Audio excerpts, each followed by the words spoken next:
into 20 crore people's accounts, and that amounts to 10,025 crores of rupees.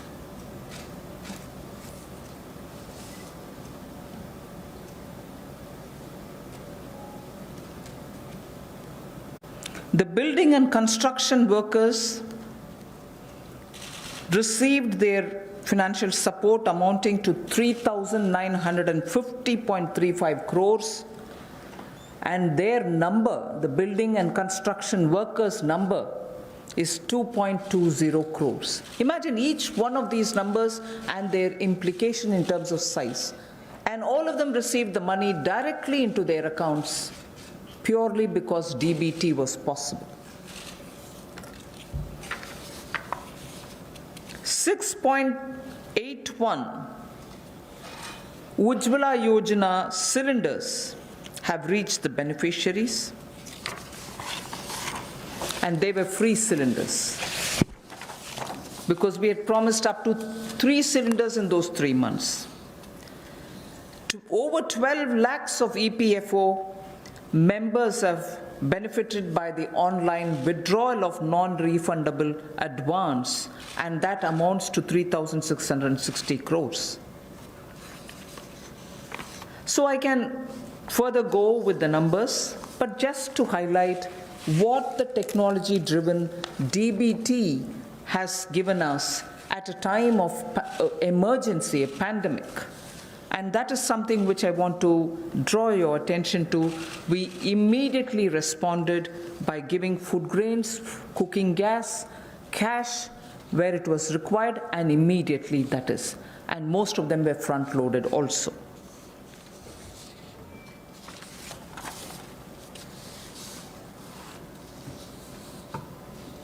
When the lockdown got extended, free grains and dal was also given for a further 2 months more.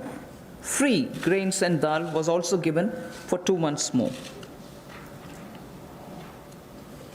And when it was really possible to have the workers go from the camps that they were in to their respective villages, trains were allowed, and state governments were requested to request for trains from the various stations that they wanted, so that once they brought the workers into that area, to that station, from that station they could be taken to their respective states. The cost of this travel, 85% of it was borne by the central government. The rest is 15% was with the state governments, 85% was borne by the central government. During the travel in the train, food was also given to the workers. So why am I elaborating all this? Just because, remember, jaan hai to jahan hai. So immediately, to make sure that the lives are given the first priority and attention, we ensured that this was extended. But now, it is important also to provide every support when in a changed post-COVID era, livelihoods will also have to come into their fullest play.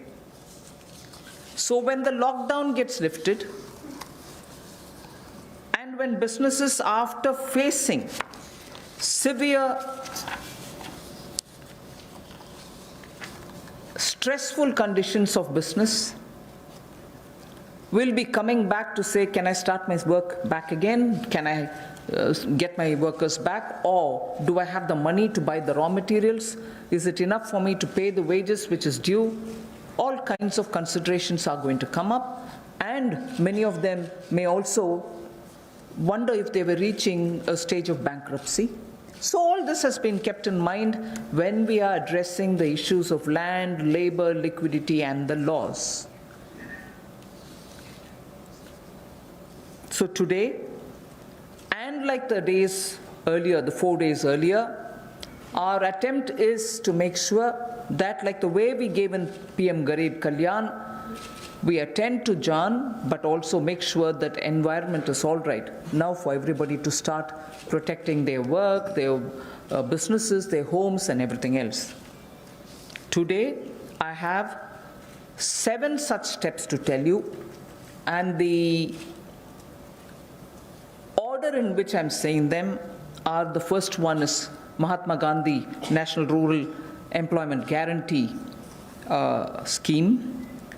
Second is on health, and both in rural and urban. And together with it, I put an during the COVID period, education-related steps that have been taken. So that's the second. Third is on businesses and COVID. Fourth is on decriminalization of the Companies Act. Fifth is talking about ease of doing business and related matters. Sixth is on public sector enterprises related matters and the policy thereof. Seventh, state governments and resources related to state governments. So these are the steps which we are taking, 7 of them under these headings.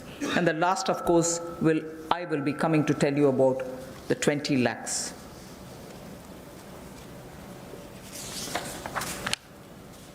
Namaskar.